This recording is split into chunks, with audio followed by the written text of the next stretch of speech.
secretos la mayoría, y que luego se van a expresar con ya la declaración de la guerra de 1914. Les quiero compartir un mapa. Estos están en Moodle. Hoy subí el PowerPoint de las clases pasadas, donde estaban las imágenes sobre revolución industrial, y estaban los... a ver, espérenme un segundo. Yo encuentro acá. Estaban también las fuentes en torno al trabajo infantil, al trabajo de mujeres, pero también de varones, en el marco de, sobre todo, de la llamada primera revolución industrial, ¿sí? Ese PowerPoint está subido, y que tiene mapas también está subido, ¿sí? Que son distintos mapas del imperialismo, que de todas formas ya han trabajado en los prácticos con eso, y estos de la guerra, ¿sí? Nosotros no trabajamos la guerra como problema historiográfico, pero sí para poder, obviamente, ver las expresiones, digamos, las expresiones que culminan esa carrera belicista, ese enfrentamiento latente, digamos, en torno al desarrollo del imperialismo, a la expansión territorial, al reparto del mundo, y las contradicciones, digamos, de ese proceso, las tensiones que se generan entre distintos países. Y, por supuesto, esto que decíamos, la conformación de bloques que luego van a enfrentarse en una guerra que, más allá de los costos que en sí mismo implica la guerra, los costos humanos, tanto de la población movilizada para la guerra como de la población civil, va a ser también un parteaguas en relación a los procesos económicos y al reordenamiento político administrativo, digamos, particularmente de Europa, ¿sí? Por eso la nombramos, vamos a abordar algunos de sus aspectos, y después para ver las consecuencias económicas de la guerra, ¿sí? Las consecuencias económicas y las consecuencias políticas las vimos. Vamos a trazar algunas líneas. Se lo dijo la profesora Soler en la clase pasada, también hay muchos temas que nosotros ya venimos viendo desde el plano político, ¿sí? El proceso lo venimos estudiando en el plano político. Por lo tanto, ustedes tienen la tarea de hacer esos cruces con lo que vimos en la unidad 2, ¿sí? Allí habíamos visto que una de las consecuencias de la Primera Guerra había sido la propia inestabilidad que genera el Tratado de Versalles, ¿sí? La propia inestabilidad política y económica en relación a las reparaciones que se imponen en Alemania, ¿sí? Ahora vamos a volver sobre eso. ¿Se está viendo el mapa que dice Primera Guerra Mundial? Sí, se ve. Sí, buenísimo, gracias. Que lo podrías poner así un poquito de zoom. Sí. Sí, ahí abajo, ¿viste? Porque como no se puede compartir completo. Yo lo estoy viendo completo. Ahora, a ver, desde acá lo agrando. No, desde acá.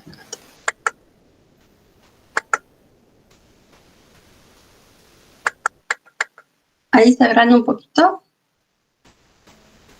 Sí. Sí. Y si yo pongo esto, ¿no cambia nada? No. No. Bien. Bueno, ahí es lo máximo, porque yo lo agrando en mi pantalla, pero ustedes no lo llegan a ver. Este mapa lo que muestra es los países o los bloques, digamos, que se enfrentan, ¿sí?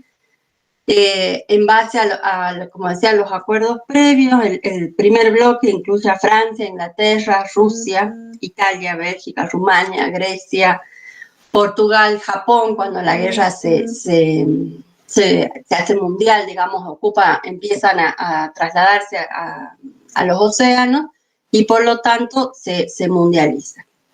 El segundo bloque, que aparece acá como en un verdecito o celestito, unifica en el bloque a los llamados imperios centrales, ¿sí? El imperio turco, el imperio alemán y el imperio austrohúngaro, al que se suma Bulgaria, que es un país, digamos, soberano, independiente. Ese enfrentamiento, que como yo les decía en la clase pasada, se preveía corto, se preveía tanto las potencias, los imperios centrales, como sobre todo el binomio Francia-Inglaterra, suponían una guerra rápida, de rápida resolución, y se veían, por supuesto, ganadores. Esta situación se estanca en la llamada guerra de guerrillas, y por lo menos durante 2 años no hay grandes modificaciones territoriales, no hay grandes avances, no hay grandes batallas que puedan definir la situación de guerra. Eso va a extenderse hasta 1917, en la cual se producen algunos elementos que van a presagiar, digamos, el resultado de la guerra. Por un lado, las propias resistencias de la población civil, particularmente. Es una guerra en la que todos los recursos de la sociedad civil, los recursos económicos, se van a volcar a la guerra, ¿sí? Entonces se va a diluir en gran medida la diferenciación entre la población movilizada para la guerra y la población civil, ¿sí?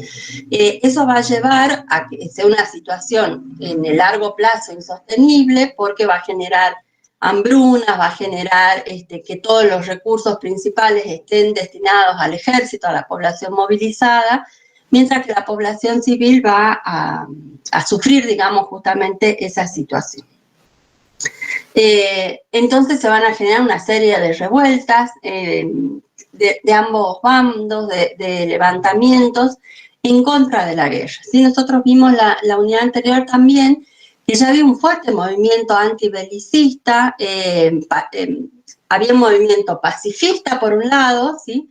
Y por otro lado, movimientos vinculados a las izquierdas, a los partidos de izquierda. Nosotros leímos a Rosa Luxemburgo, que estaban justamente ya presagiando que esa guerra solo iba a traer más sufrimiento, más malestar, que iba a recaer sobre la clase trabajadora, ¿sí? Por lo tanto, había un llamamiento importante desde estos sectores para que la población trabajadora se opusiera justamente a la guerra.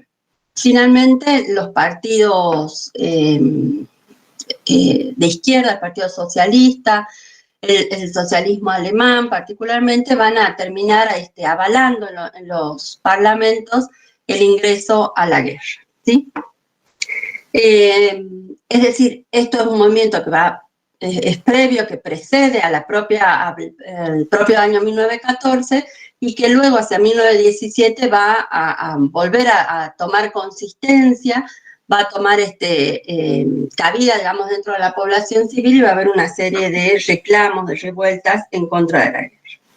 Por otro lado, en 1917 se va a desarmar, justamente producto de la guerra y la imposibilidad de sostenerlo, el Imperio Austrohúngaro, ¿sí? Es una gran unidad territorial que tenía pies de barro, ¿sí? Que no había logrado una unidad cultural o una unidad en términos del nacionalismo que nosotros veníamos analizando. Y esa desmembración, por supuesto, le va a quitar fuerza a este eje de los imperios centrales. Por otro lado, nosotros vimos ya también la retirada de Rusia de la guerra a través del pacto de Brest-Litovsk, en la cual ya el partido bolchevique, el sector bolchevique, liderando la revolución rusa, lo que hace es firmar este pacto con Alemania, retirarse, ceder en gran parte las exigencias del imperio alemán, y por lo tanto libera ese frente, el frente que sería oriental de la guerra, ¿sí? Y finalmente lo que va a terminar también decidiendo el resultado final de la guerra es el ingreso de Estados Unidos a la propia guerra, a la Primera Guerra Mundial. Sí, Estados Unidos se había mantenido al margen. Estados Unidos ni en la Primera ni en la Segunda Guerra es teatro de los conflictos, de las batallas. Por supuesto, eso va a implicar que la población civil norteamericana esté alejada de la guerra, que su enorme capacidad industrial también que todo el sector urbano, agrícola, ganadero también esté, es decir, no tiene el impacto económico que sí van a tener los países europeos, inclusive aquellos que ganan la guerra, ¿sí? Estados Unidos va a mandar tropas de tierra, de barcos, etcétera, y ese aporte, digamos, militar del lado, por supuesto, entre Francia e Inglaterra, va a terminar definiendo la situación militar y por lo tanto ahí hacia 1918 finaliza, digamos, el enfrentamiento a través de los pactos de rendición. Esto va a significar, o esto va a llevar, mejor dicho, a este acuerdo que nosotros ya trabajamos en el plano político, que es el Tratado de Versalles. Nosotros vimos para el Tratado de Versalles las consecuencias políticas, lo que implicaba ese propio tratado, ese propio acuerdo diplomático. Déjenme un segundo, les voy a cambiar el PowerPoint, que ese es solo de mapas.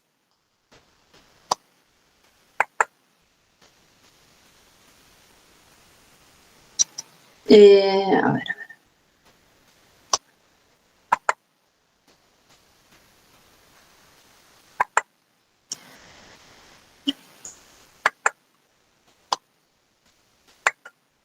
Bueno, si me confirman que están viendo este otro mapita del periodo de entreguerras.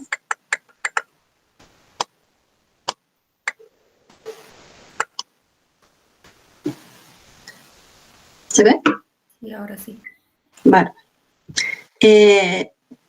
Habíamos visto para el caso, para el estudio de los fascismos, particularmente del nazismo, pero también de la situación italiana, cómo esta Primera Guerra había dejado nuevos conflictos, nuevas tensiones, y el Tratado de Versalles no había logrado en realidad estabilizar absolutamente ninguna situación previa a la guerra, sino que había agudizado incluso algunas tensiones.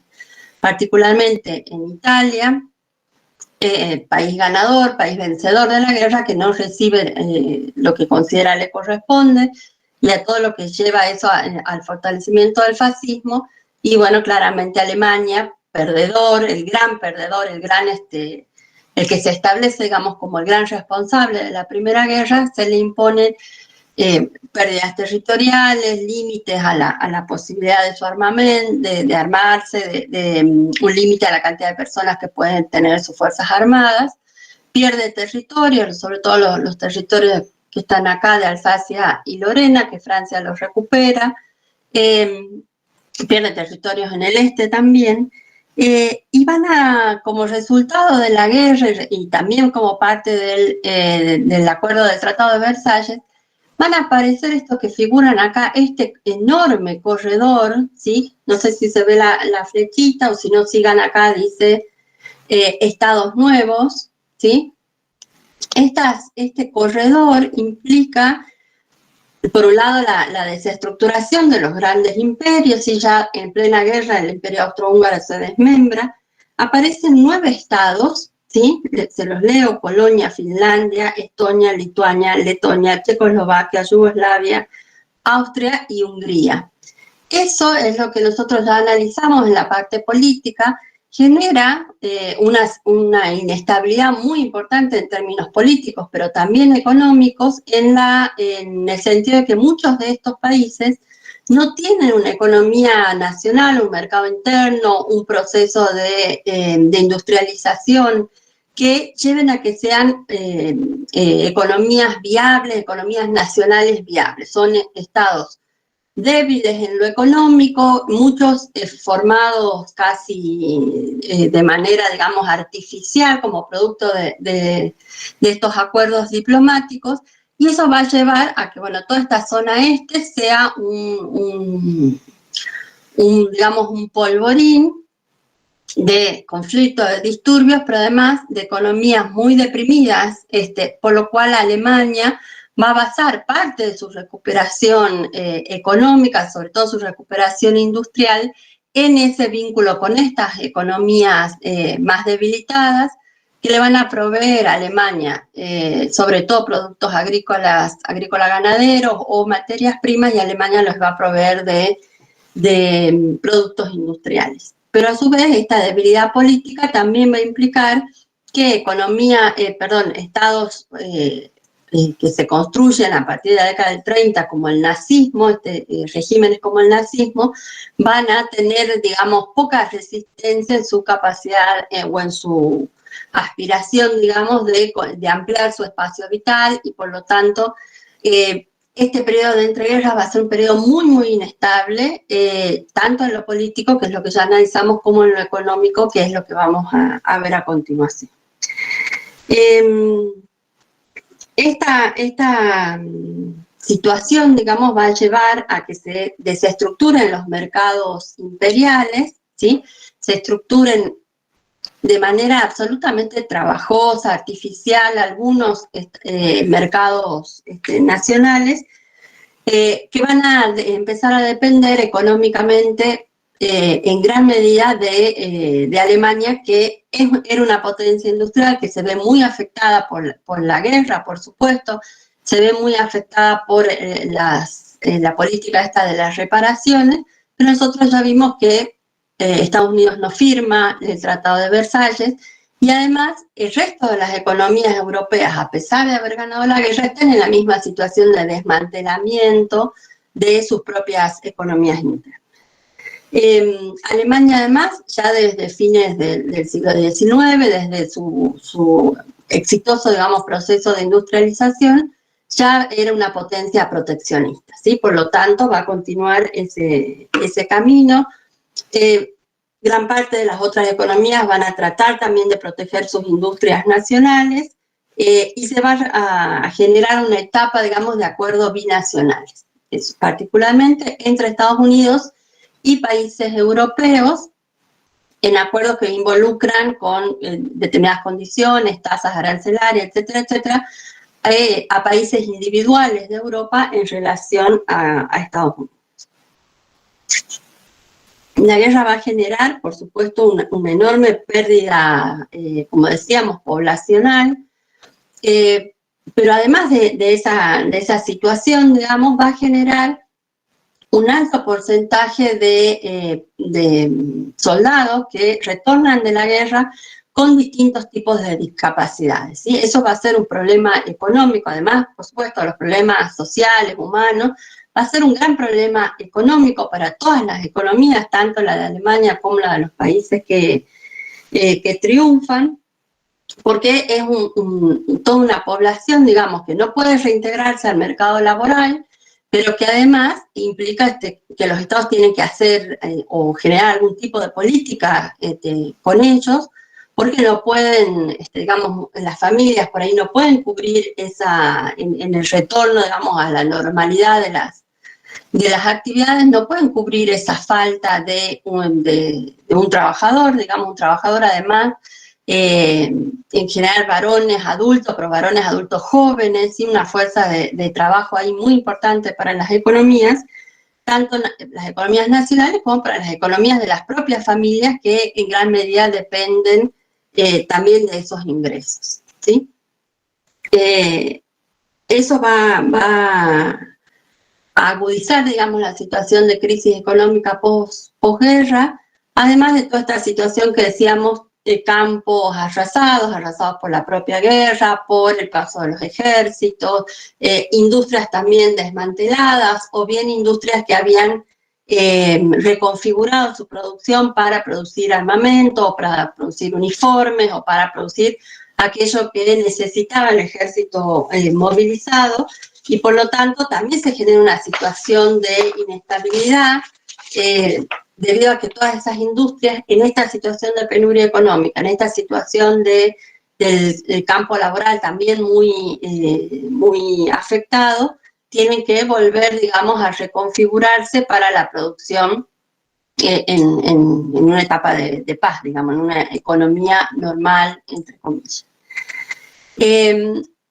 Otro aspecto de la situación económica posguerra es la pérdida de terreno en el plano económico de la propia economía europea, ¿sí?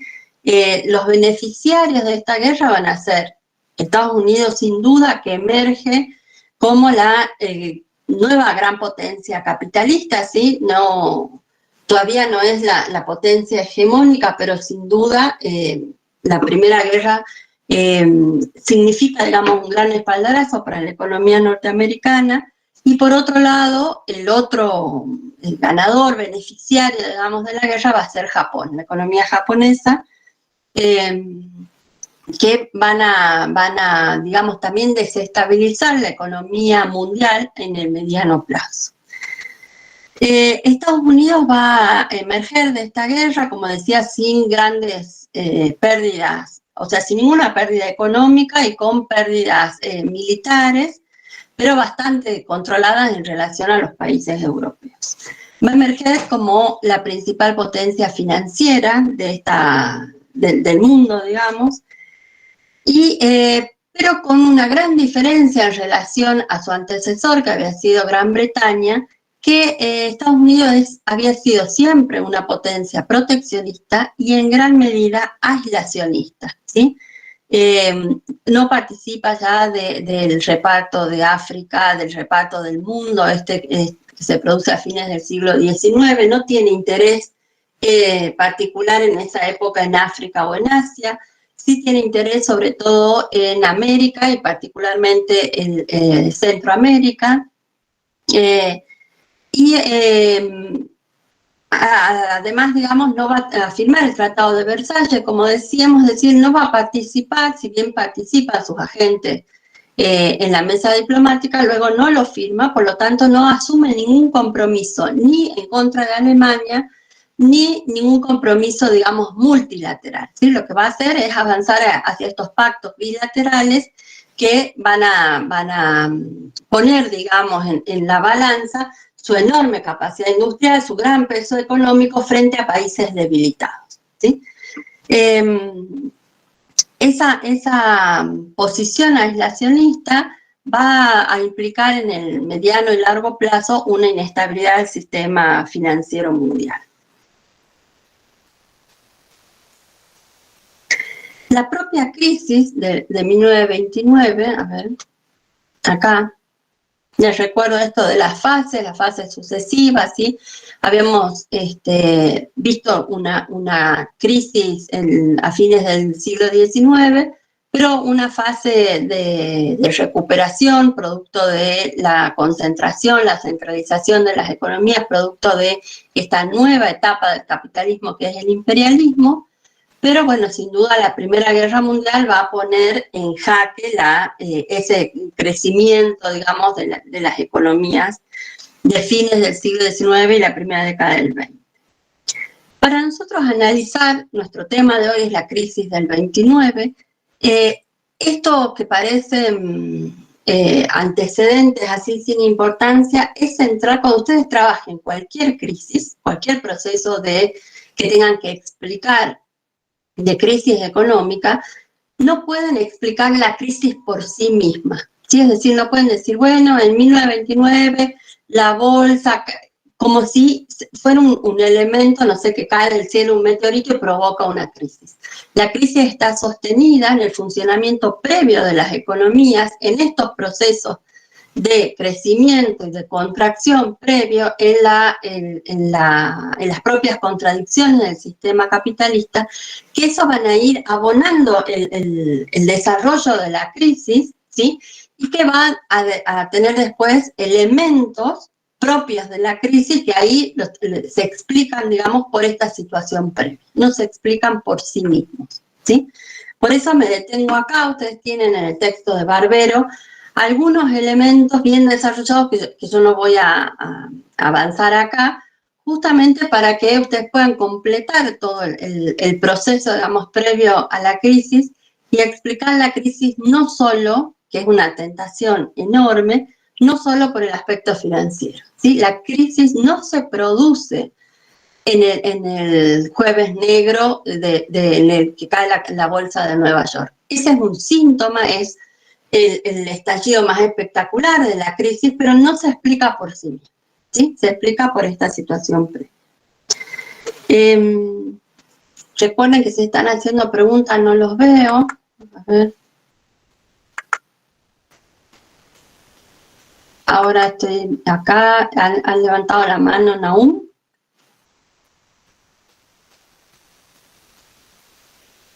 Sí, profe, algo que del texto de Barbero que quería preguntar, que no sé si había entendido bien o habré entendido bien, que dice, o sea, centraliza mucho al Banco de New York, de Wall Street, como centro de las finanzas, en el cual se generan todas estas, como decía usted, contracciones financieras que, bueno, que estallan en la crisis de 1929.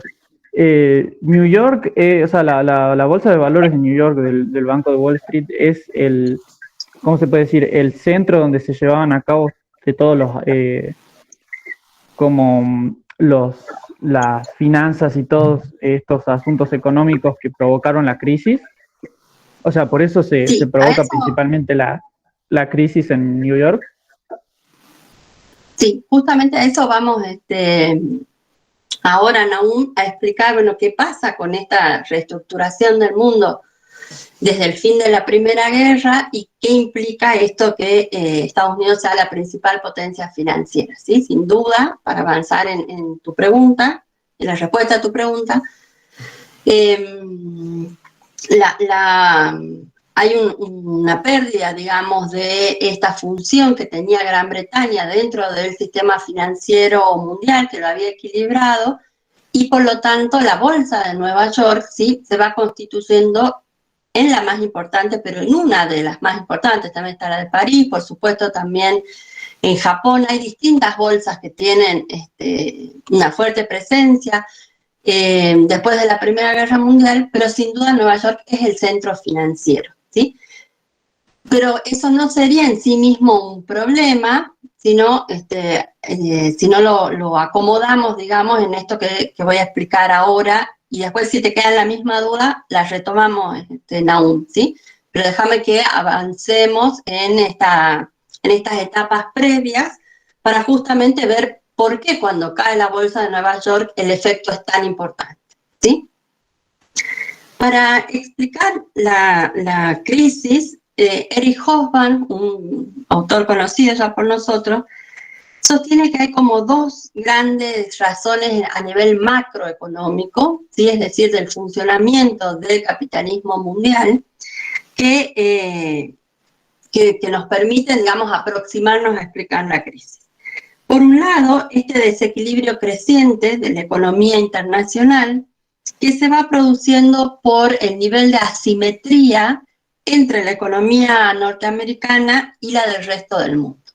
Recuerdo ahora algo que les iba a decir en relación a la postura aislacionista de Estados Unidos, que Estados Unidos no depende en general de ninguna otra potencia, ¿sí? Como se había dependido Gran Bretaña, había sido el centro de este sistema, sobre todo este sistema financiero y este sistema global de circulación de mercancías. Había sido el centro, como digo, Gran Bretaña, y tenía una función estabilizadora en el sentido que Gran Bretaña había desarrollado el primer proceso industrial, pero dependía en gran medida de la provisión de materias primas de otras economías, de la provisión de alimentos también de otras economías, y depende de estos mercados que empiezan a repartirse, digamos, y a ser controlados en el imperialismo, para poner los productos de su propia industria. Esa situación, digamos, de múltiple dependencia de Gran Bretaña hacía que también el propio sistema esté en equilibrio, ¿sí? Estados Unidos, al emerger de la Primera Guerra como la potencia industrial más importante, pero también como la principal potencia financiera, no asume, dice Hobsbawm, esa función estabilizadora de la economía mundial, y en gran parte porque Estados Unidos no depende de otras economías para su desarrollo. El enorme territorio de Estados Unidos, la diversidad de regiones, de biomas, digamos, hace que se produzca alimento, distintos tipos de alimentos, distintos tipos de materia prima, tiene fuentes, digamos, de petróleo, que cada vez van a ser más insuficientes, pero tiene para el desarrollo industrial, de hierro, de carbón, es decir, tiene en su propio territorio casi todo aquello que necesita tanto para la producción como un mercado en crecimiento, un mercado con altas tasas, digamos, de trabajadores asalariados.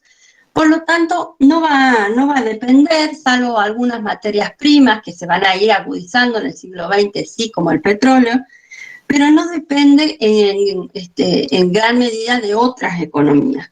Por lo tanto, puede sostener una política aislacionista, puede, o de hecho no asume esa función estabilizadora de la economía mundial.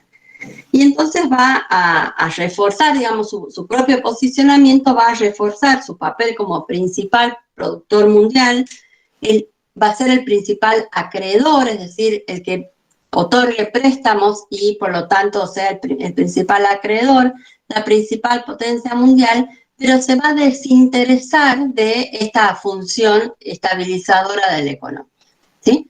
Por lo tanto, va a agudizarse la diferencia, la asimetría, como decíamos, entre la economía norteamericana y las otras economías que, si bien pueden ser potencias económicas en el proceso de reconfiguración, de recuperación de la crisis, la asimetría es muy importante, ¿sí? Y eso va a ser un factor de desestabilización de la economía mundial. El segundo punto que dice Hoffman es la incapacidad de la economía capitalista mundial para generar una demanda suficiente que pudiera sustentar una expansión duradera. Leo esto así y de manera lenta porque es una de las explicaciones principales de la crisis, ¿sí? La incapacidad de la economía mundial de generar una demanda suficiente que pudiera sustentar una expansión duradera. Al no existir entonces una demanda o un equilibrio, perdón, entre la demanda y la productividad del sistema industrial, fíjense que en las primeras décadas del siglo XX se desarrolla el Fordismo, ¿sí? Lo que eso implica, digamos, en la capacidad de producción del sistema industrial, y por lo tanto, dice Hoffman, esa situación de inestabilidad que es no solo de la economía norteamericana, sino de la economía mundial, va a llevar a una serie, digamos, de crisis de sobreproducción, es decir, que se producen bienes sin que sean comprados, sin que tenga compradores en el mercado, y por supuesto, dice, la especulación en torno a esta capacidad industrial. Superada ya la guerra, se va a producir, sobre todo en Estados Unidos, una etapa digamos, de fuerte crecimiento económico, mientras las economías europeas avanzan por la reconstrucción de sus economías nacionales y con el aporte central principal de los créditos norteamericanos, ¿sí? Para la reconstrucción de carreteras, de fábricas, incluso de la producción agrícola. Estados Unidos, mientras Europa genera, digamos, esa recuperación económica, Estados Unidos va a asistir a lo que algunos autores llaman un boom en la economía, ¿sí? Es decir, un desarrollo muy importante, de gran alcance. Ese boom económico, a ver si puedo acá. Espérenme un segundo que me quedó. Ustedes están viendo esta filmina, ¿sí? Ese boom económico en Estados Unidos, es decir, ese crecimiento espectacular de la economía norteamericana, mientras Europa se está recuperando de la guerra, está recuperando su economía, La economía norteamericana experimenta un boom, pero no generalizado, sino en ciertos sectores industriales. En primer lugar, el boom en la construcción, ¿sí? Particularmente hasta el 25 se producen estos crecimientos, digamos, espectaculares, debido a la demanda acumulada de viviendas que sigue a la guerra.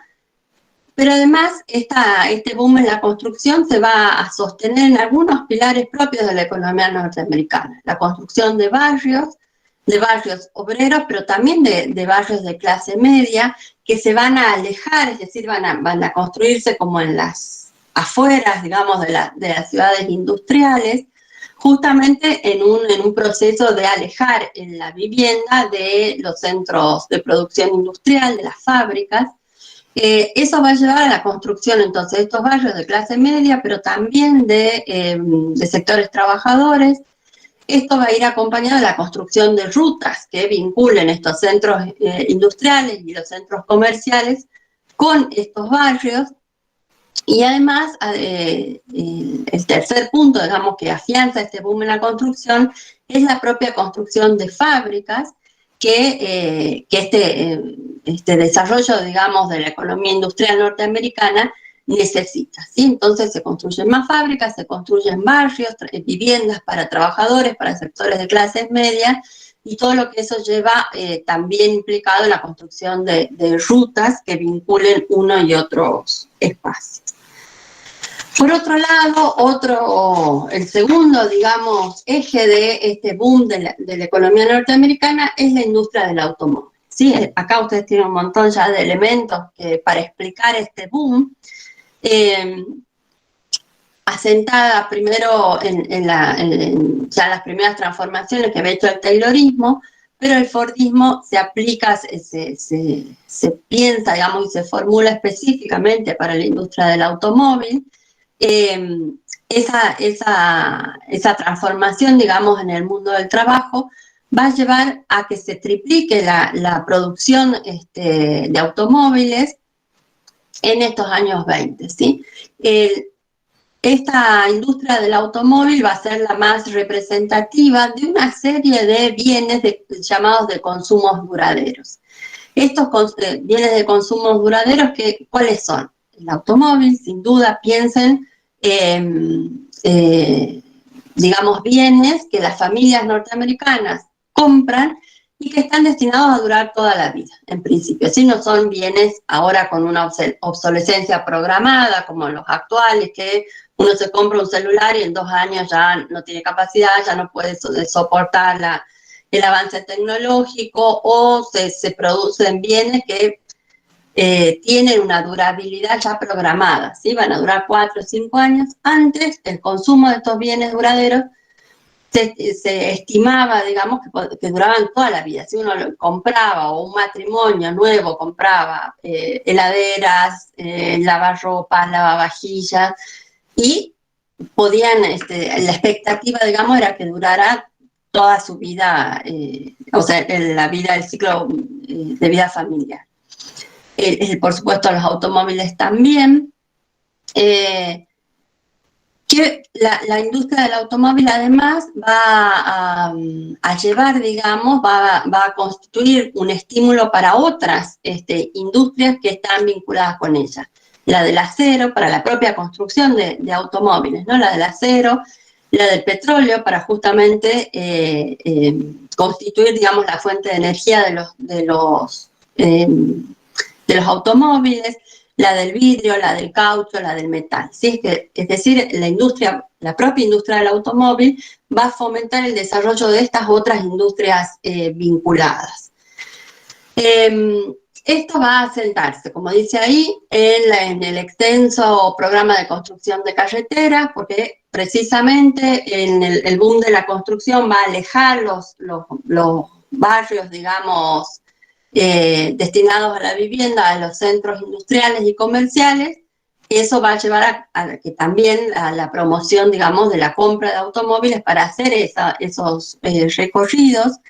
Se estimula, digamos, hay como un doble estímulo, una industria estimula a la otra en esta urbanización suburbana que decíamos, estimula, contribuye al propio boom de construcción de vivienda. ¿Cómo se accede, digamos, a la compra de estos automóviles? A través, sobre todo, del sistema de crédito que puede ser bancario, es decir, que los bancos prestan a los individuos, a las familias para acceder al automóvil. Las propias empresas, la propia Ford, por ejemplo, va a también generar un sistema de créditos para la compra por los sectores asalariados de sus automóviles.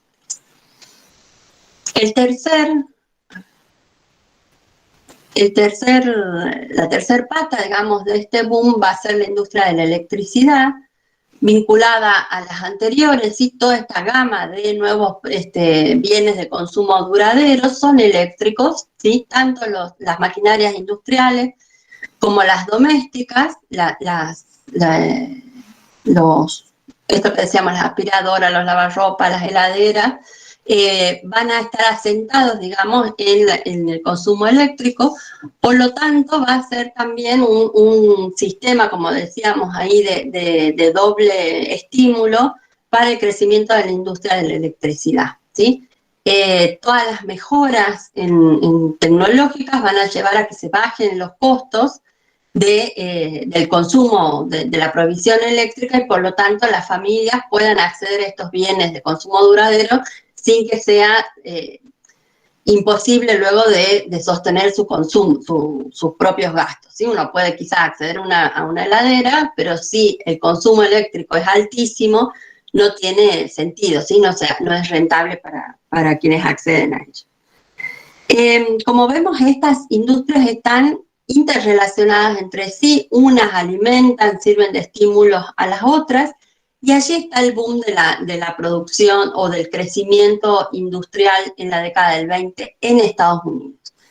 De esta prosperidad no participan, como dice allí, sectores más tradicionales de la economía como la agricultura, es decir, todo el desarrollo agrícola, ni algunos ramos también más tradicionales del régimen industrial, como el sector textil, ¿sí? Particularmente cuando vemos crecimiento en la década del 20, están estos tres sectores que dijimos: construcción, automóvil y electricidad.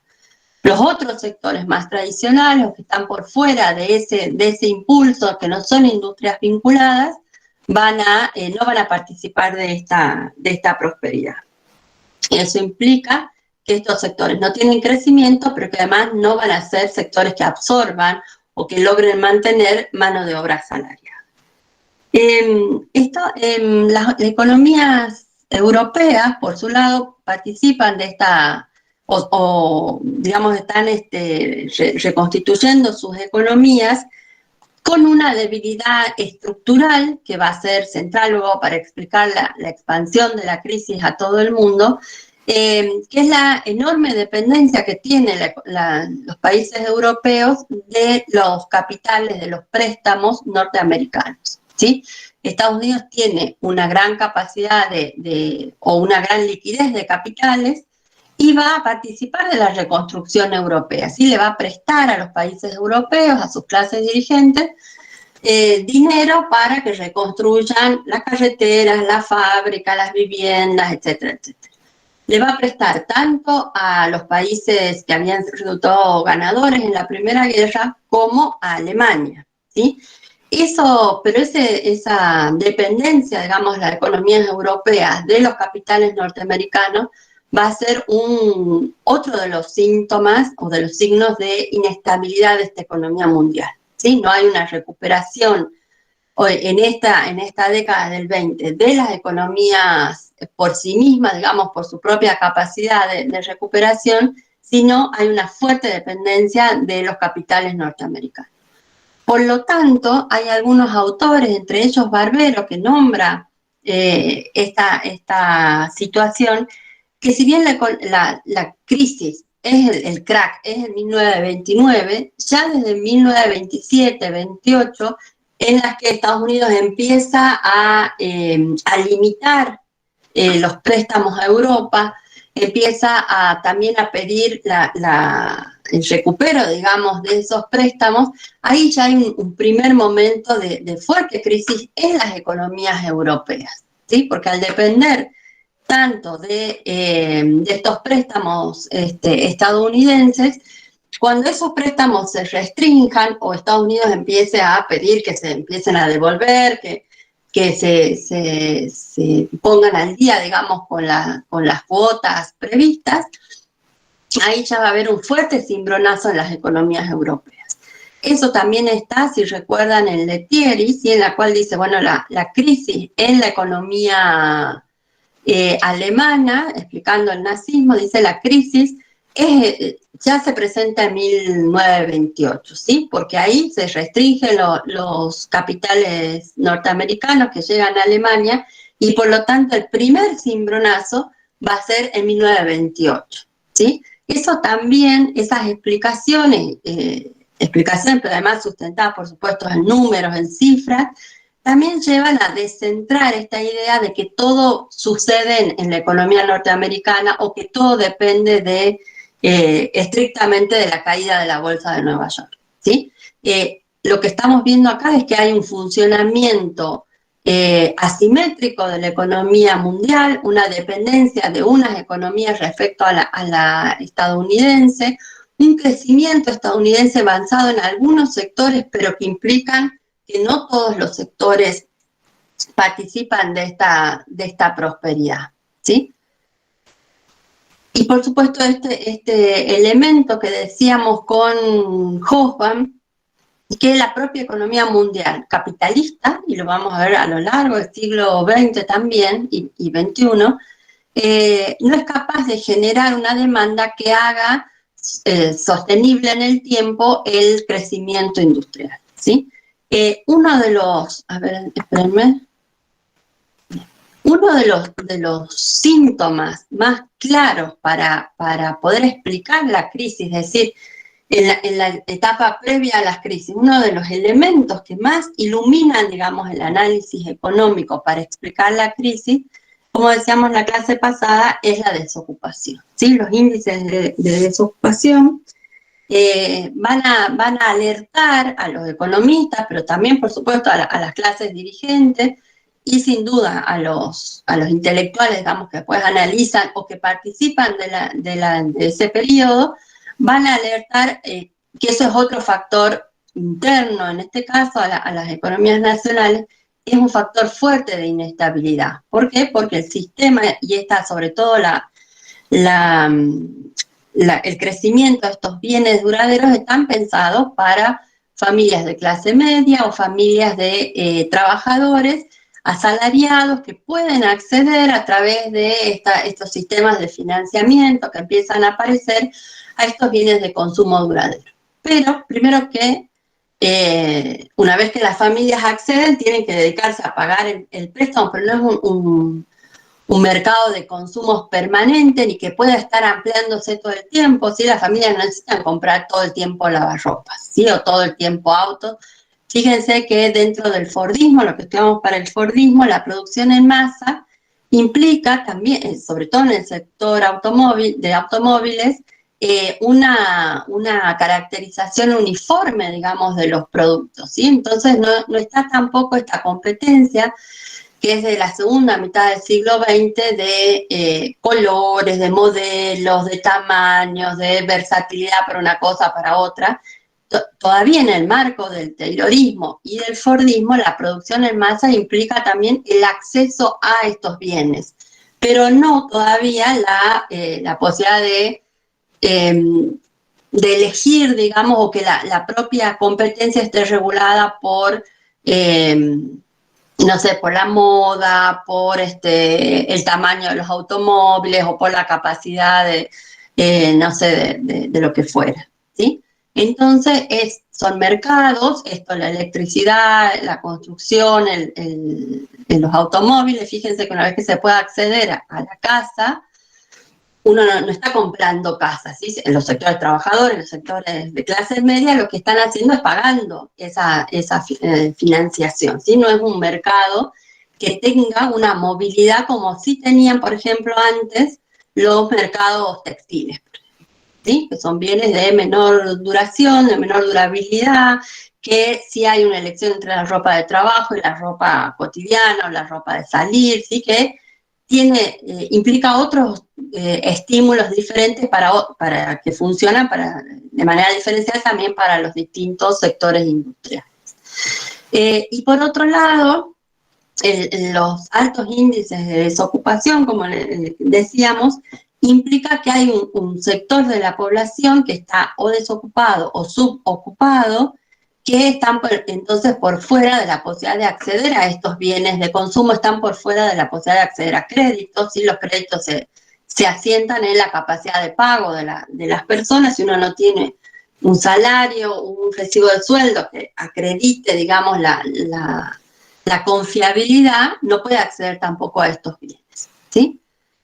Y los sectores desocupados, además, por supuesto, esto ni siquiera es teórico, no pueden acceder, cada vez acceden a menos, no es solamente no pueden acceder a un automóvil, a una heladera, sino que van restringiendo su consumo a lo mínimo indispensable, ¿sí? Otro factor, remarco la cuestión de otro factor, no el único factor, ¿sí? Va a ser la especulación financiera.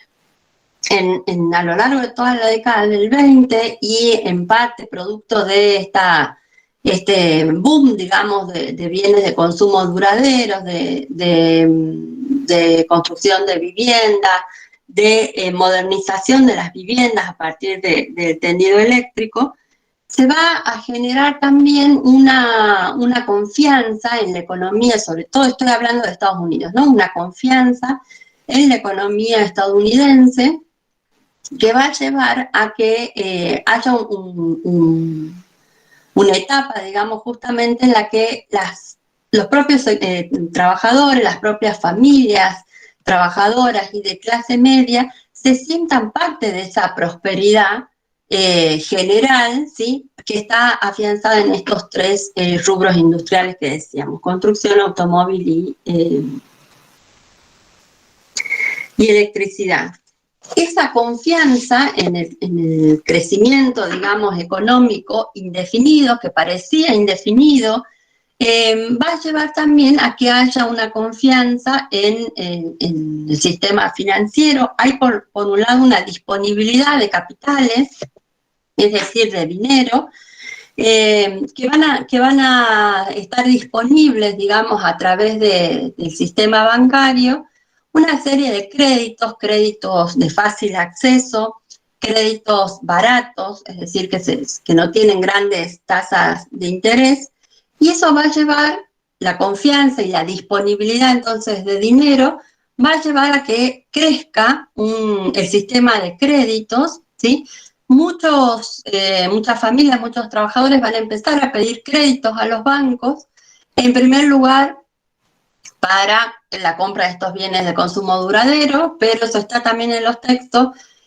Una vez adquirido, por ejemplo, la vivienda familiar, van a pedir préstamos, créditos para, no sé, una vivienda de fin de semana, para un segundo vehículo, pero lentamente ese crédito que en principio se estaba destinando a la adquisición de productos duraderos, va a empezar a canalizarse a la compra de acciones en el sistema financiero. ¿Qué implica eso? ¿O qué significa eso? En la mentalidad del norteamericano medio trabajador, la posibilidad de hacerse rico, digamos, en un tiempo mucho menor a que implicaba cualquier especulación previa, ¿sí? Los sectores trabajadores de clases medias, profesionales, vinculados al comercio, van a ver en la posibilidad del mercado financiero una vía de enriquecimiento rápida, bastante económica, digamos, y que estaba sentada en esta confianza de crecimiento ilimitado, sin fin de la economía norteamericana. Entonces, estos actores, sobre todo pequeños ahorristas, van a empezar a comprar acciones, sea como utilizando sus propios ahorros, o sea pidiendo créditos a los bancos, ya no para la adquisición de productos industriales, sino para la adquisición directamente de acciones que estaban justamente por esa presión de la demanda, subían en el mercado financiero. ¿Sí? La bolsa de valores, al tener una demanda sostenida de compra de acciones, esas acciones iban subiendo, iban subiendo, iban subiendo. ¿Alguien quiere preguntar algo?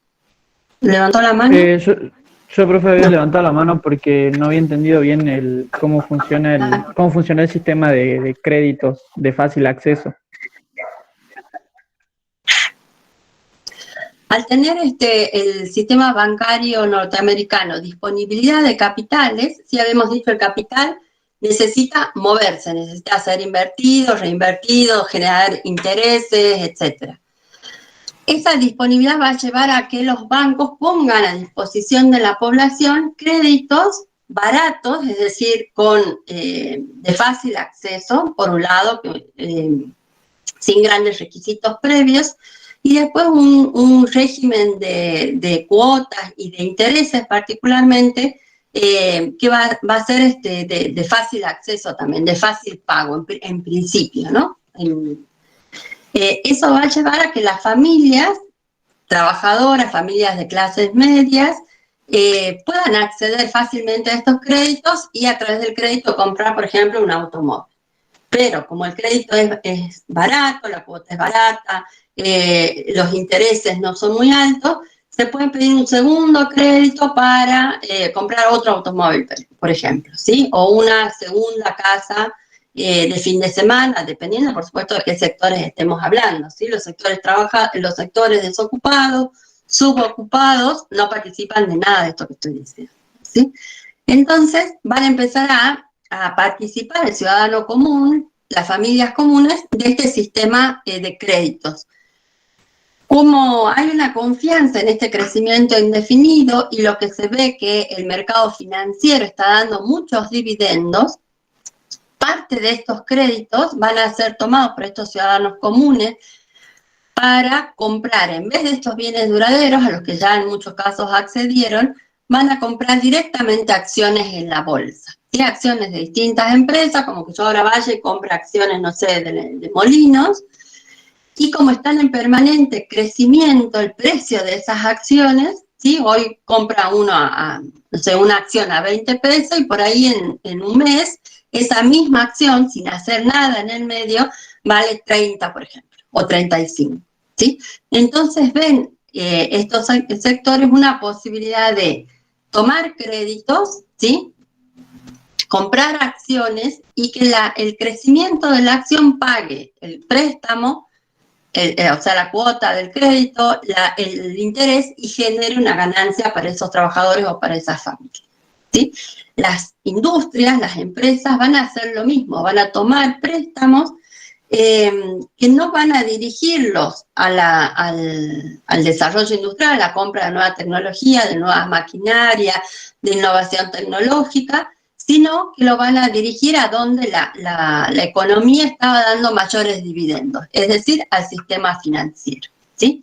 Eso va a llevar a esta llamada especulación financiera. ¿Por qué? Porque hay mucha presión, mucha demanda de acciones, esa presión sobre las acciones hace crecer el precio de la propia acción, ¿sí? Si yo tengo muchos interesados en comprar acciones de la empresa Molino o de distintas empresas, lo que van a hacer esas acciones es subir su precio, ¿sí? Porque ustedes han visto, hay un montón de películas sobre el funcionamiento de la bolsa, sobre estos agentes de bolsa, que lo que se hace sobre todo en la década del 20, antes de la complejización del sistema financiero de mediados del siglo, lo que hay es esta especie de subasta, ¿sí? Es decir, bueno, las acciones de tales empresas salen al mercado a las 9 de la mañana que abre el sistema financiero a 2 pesos, y esa presión de todo el día de comprar, de especular, de tensionar, digamos, el propio mercado, hacen que, no sé, a fines de la jornada, cuando se cierra el mercado financiero, esa misma acción esté en 2,40 o en 3. o en 4, ¿sí? Que duplique. La especulación financiera es eso, ¿sí? Comprar acciones, que esa demanda fuerte en el sistema financiero lleva al crecimiento de las acciones, y es una especulación que se sostiene a partir de los créditos bancarios, tanto industriales, ¿sí? De los sectores industriales, empresariales, como de los sectores trabajadores y de las clases medias, ¿sí? La capacidad de ahorro y los créditos se van a encauzar a la compra de acciones, que es el sector que da mayores dividendos en ese momento, en la década del 20 en Estados Unidos, ¿sí? El único objetivo de la compra de acciones es especular con que esas acciones van a subir de precio, ¿sí? Que yo la voy a comprar 2 y en un par de meses va a salir esa misma acción va a valer 2,40, 2,50, ¿sí? Y en este boom económico sostenido por algunos sectores, y en el marco de esta especulación financiera, como hay mucha presión, las acciones suben, ¿sí? Suben, hasta que ese proceso se detiene. El negocio de la especulación financiera consiste entonces en comprar y esperar que las acciones suban, en una confianza de que ese proceso no iba a terminar nunca, ¿sí?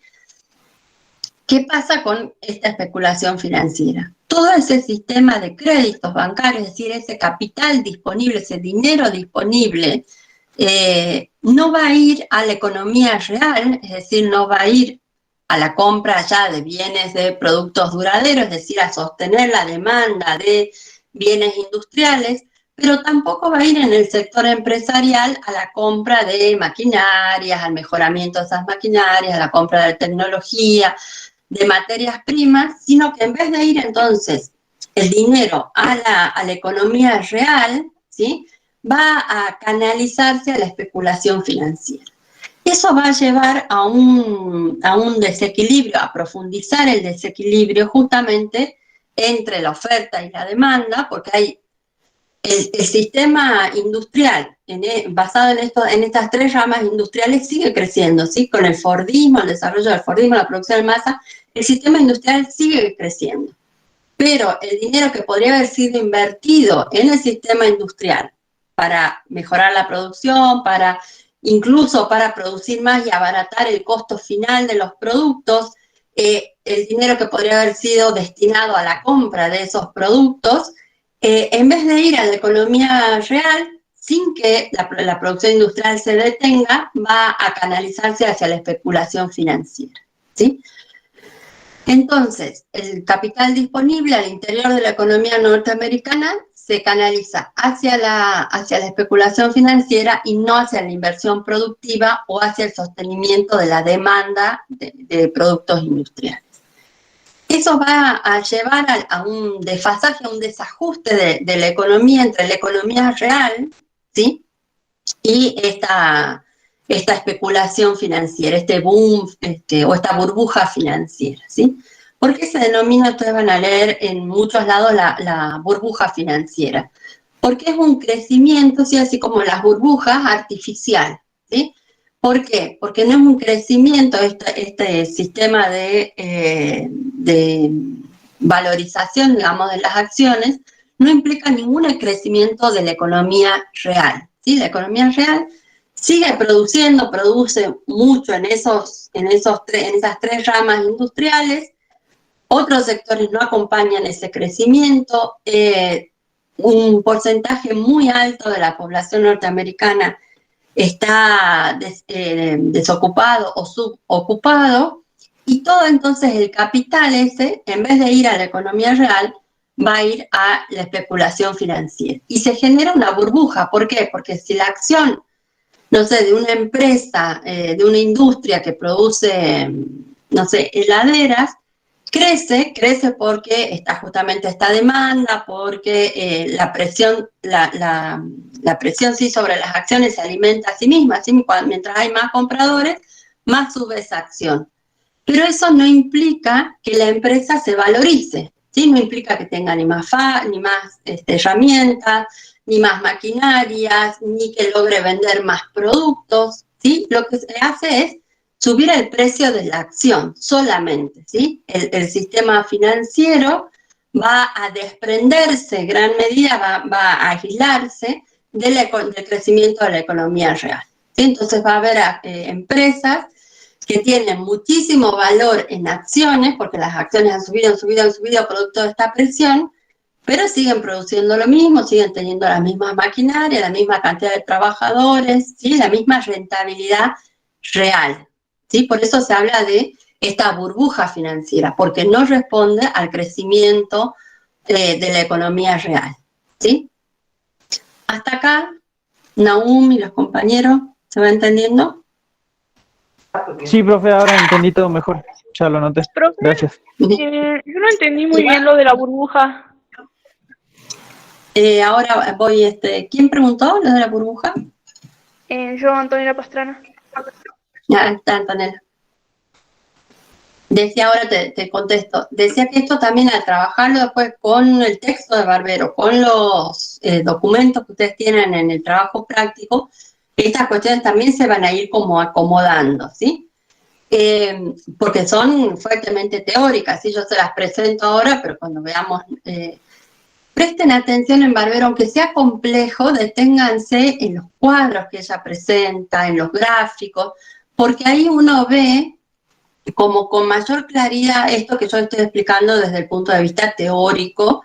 Entonces, cuando se dice, bueno, las acciones suben sin que tengan respaldo en la economía real, y después ven un cuadro del precio de las acciones y de la rentabilidad, un cuadro comparativo, ahí digamos como que todo se acomoda, ¿sí? Ustedes van a ver realmente que no hay un correlato entre las acciones de esa empresa en la bolsa y el valor real de la empresa o la capacidad productiva real de la empresa. Vuelvo, Antonella, a lo de la burbuja, ¿sí? Porque esta idea de la burbuja financiera es como una metáfora de la burbuja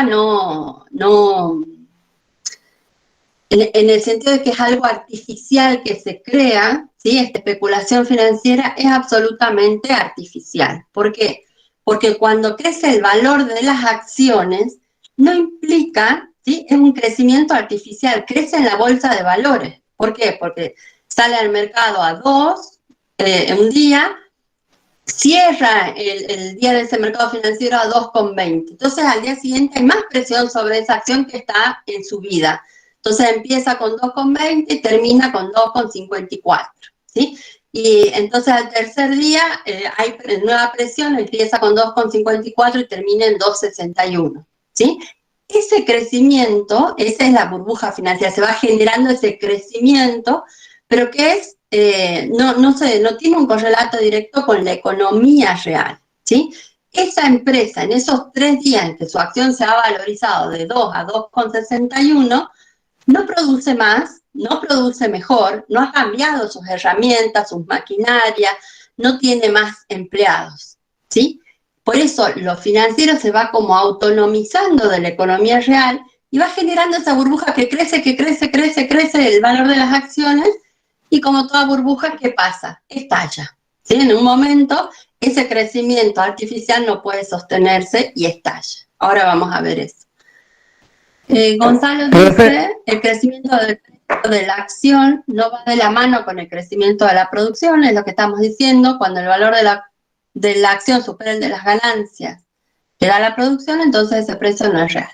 Si continúa, se crea una burbuja, ya que es puramente especulativa. ¿Sí? Es lo que venimos explicando. Nahum, ¿vos abriste tu micrófono? Sí, no, era para saber si era justamente lo que estaba diciendo Gonzalo. O sea, este crecimiento de acciones y de valores y de inversiones es un crecimiento especulativo, ¿verdad? Claro, sí. O sea, eso es lo que se llama crecimiento especulativo. Exacto, bien. Imagínate, vos ponete en situación de familia o persona individual en la década del 20 ahí en Estados Unidos. Tenés disponibilidad de crédito, ¿sí? Vas al banco y puedes sacar un crédito. Ese crédito, ¿qué haces? No te compras bienes duraderos, es decir, no vas a consumir los productos industriales, sino vas y compras acciones, ¿sí?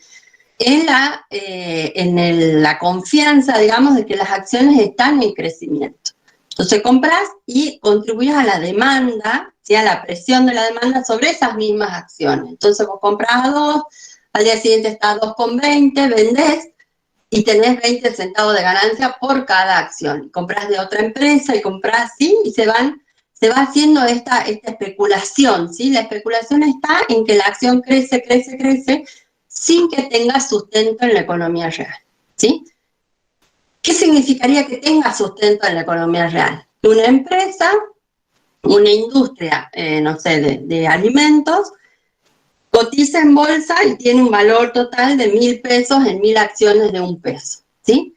Si eso se correspondería directamente cuando esta empresa, por ejemplo, mejore sus maquinarias para mejorar el procesamiento de las materias primas y en vez de producir 40 paquetes de yerba por día, produzca 50, bueno, como produce más, las acciones suben más, ¿sí? Porque es una empresa que está en crecimiento, que puede producir más, que ha mejorado su tecnología. Ese sería como el funcionamiento ideal de la economía real en relación a la bolsa de valores. Lo que vemos acá es que hay un desprendimiento, una autonomización del sistema financiero y un crecimiento especulativo. Yo compro acciones porque hay una confianza en que esa acción va a subir de precio, ¿sí?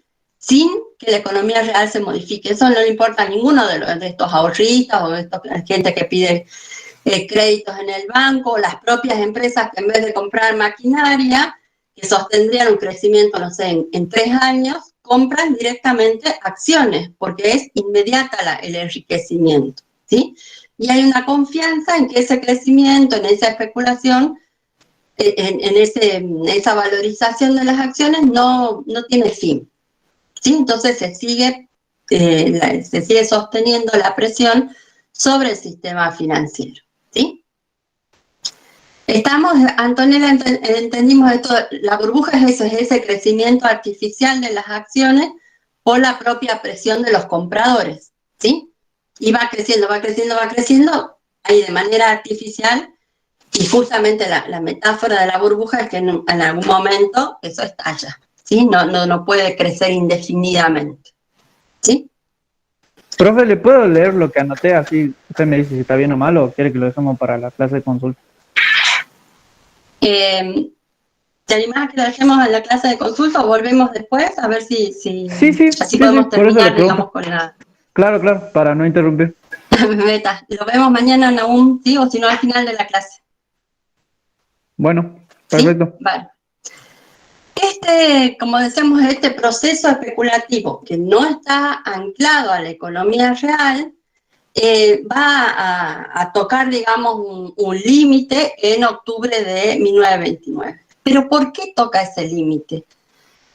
Porque la economía real viene ya en crisis, ¿sí? Viene sin capacidad de vender todos los productos industriales, por los altos índices de desocupación, porque la gente está invirtiendo en la compra de acciones y no en la compra de productos reales, productos industriales, y por lo tanto la capacidad de producción de la industria encuentra primero que el sistema financiero su límite, ¿sí? Porque no puede seguir vendiendo los productos, sobre todo estos bienes de consumo duradero, no los puede seguir vendiendo al ritmo que lo hacía en 1925, 26, 27.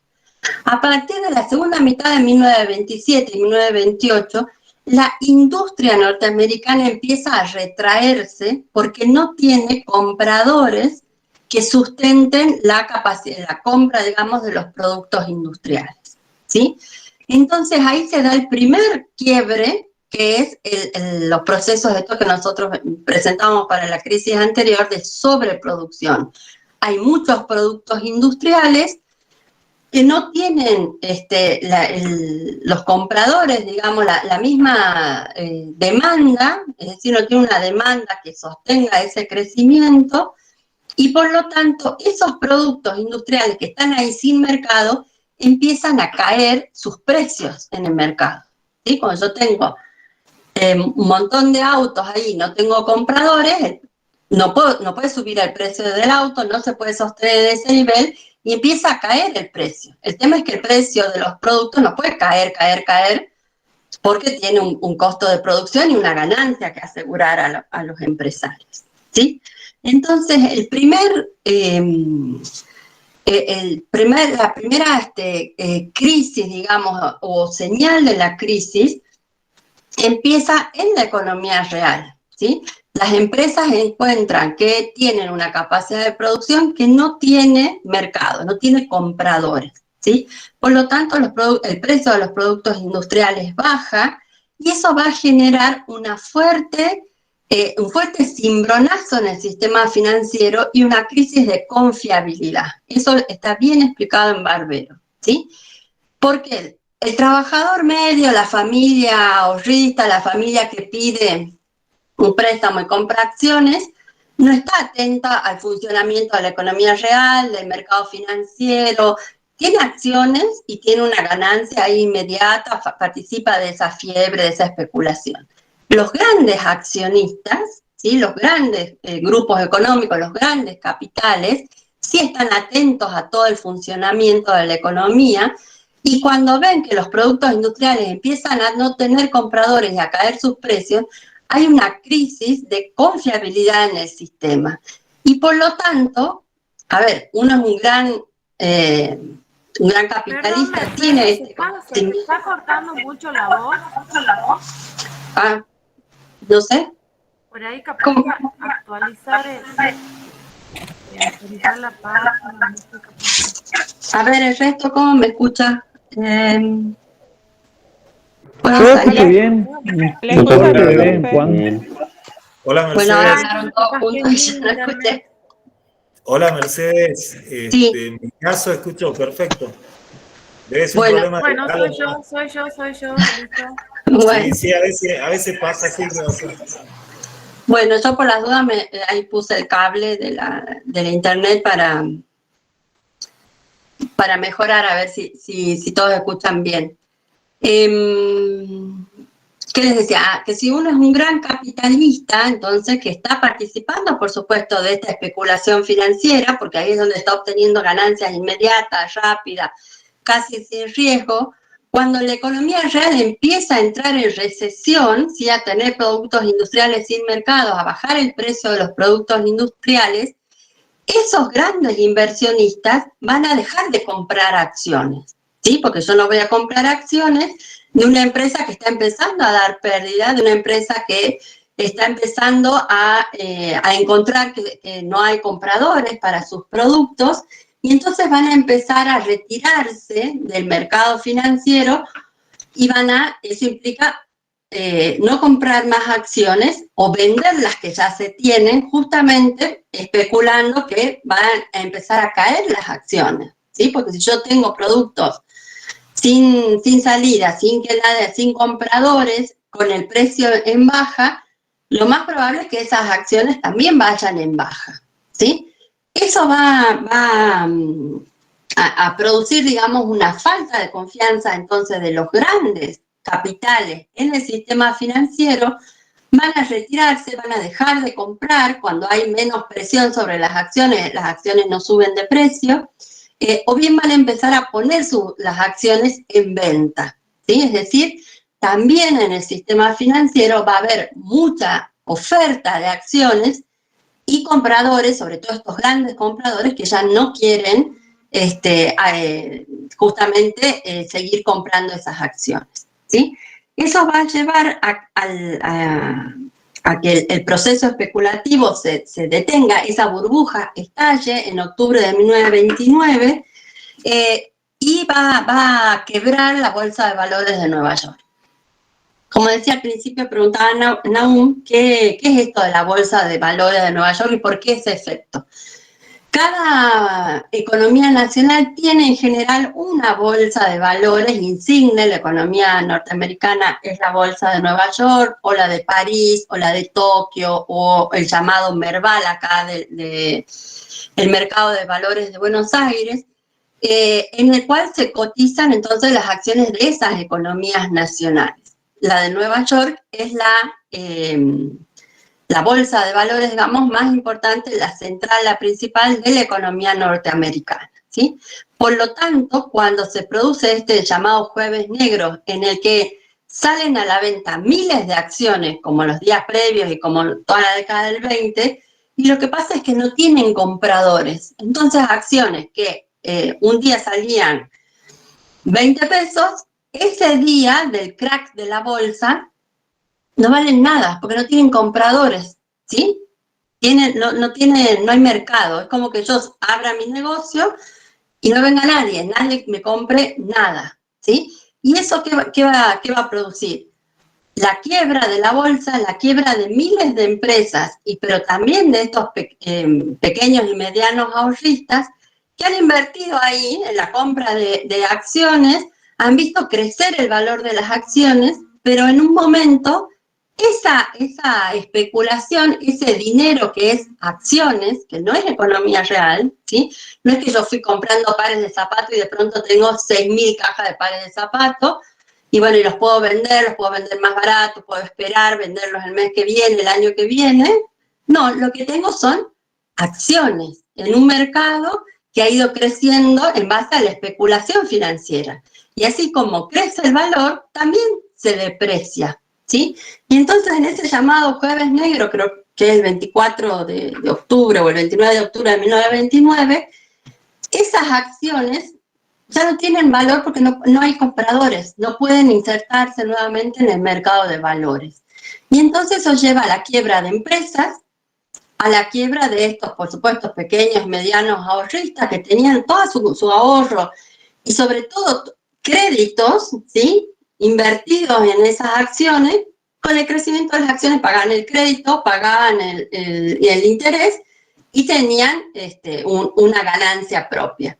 Ahora de pronto se ve enfrente al pequeño ahorrista, el mediano ahorrista, se ve que las acciones no tienen ningún valor, no las puede vender, pero sigue teniendo los créditos, sigue teniendo que pagar el crédito y los intereses.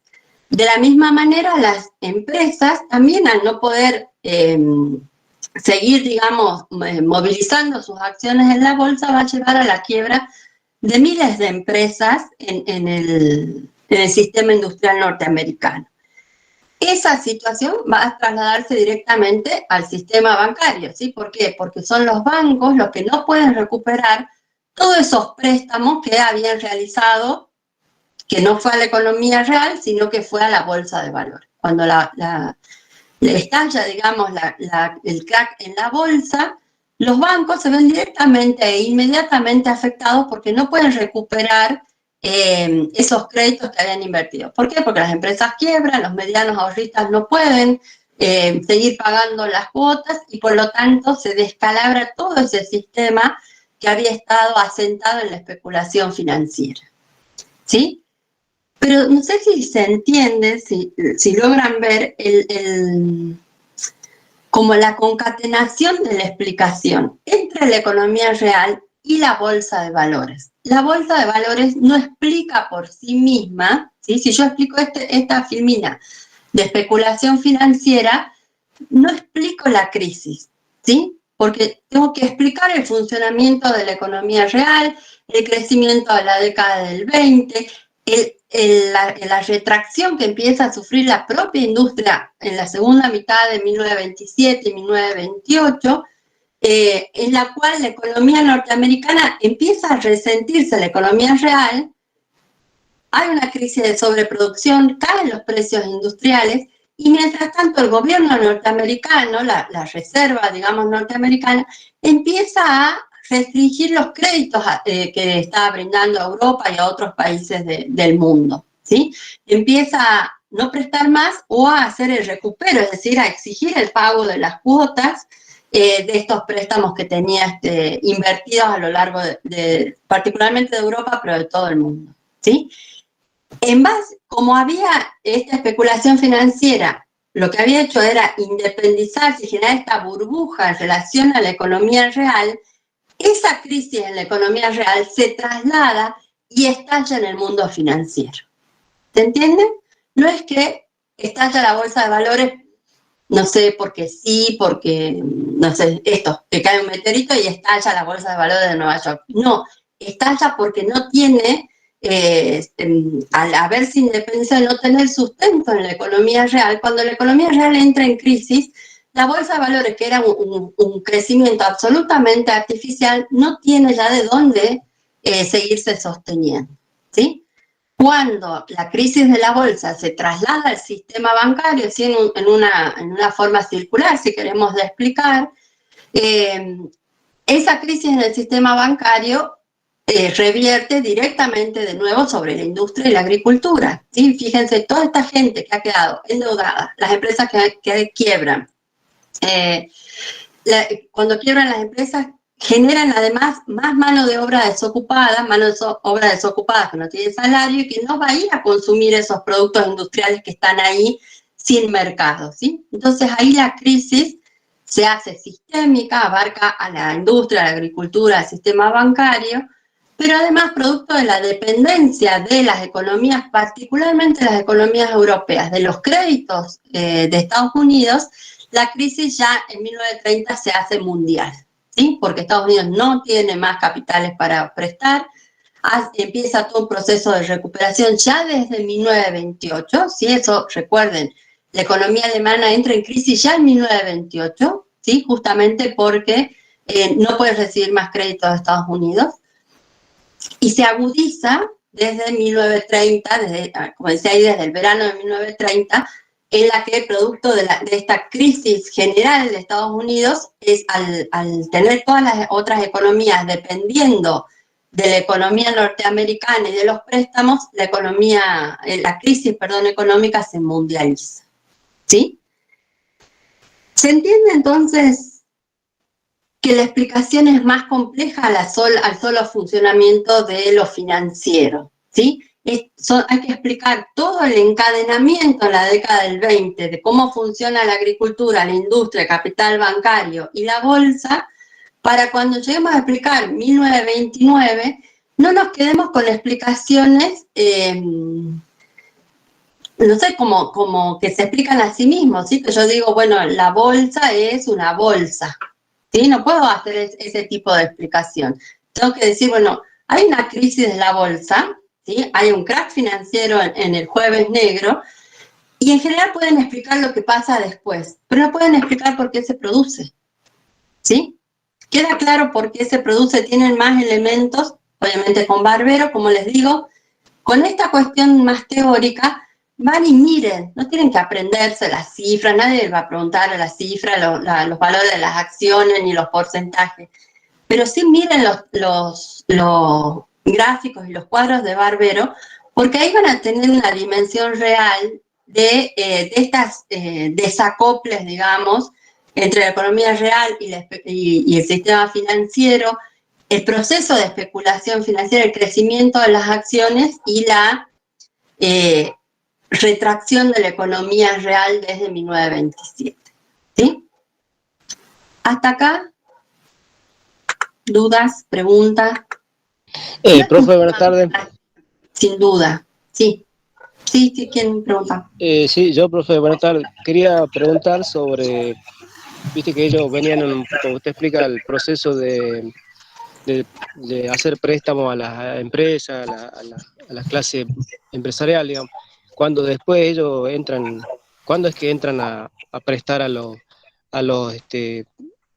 proletariado, a la clase trabajadora, como para tener más, ¿por qué ocurre eso, digamos, para prestarle? ¿O es para hacerle, yo entiendo que es como para hacerle un poco más dependiente, más alienable digamos, al sistema, ¿no? Porque si yo, en la actualidad, yo saco un préstamo, yo tengo que pagar con mi tiempo, con la plata, con otras cosas, pero yo lo que no entiendo es que cuando ellos entran en crisis y optan por prestarle a nosotros.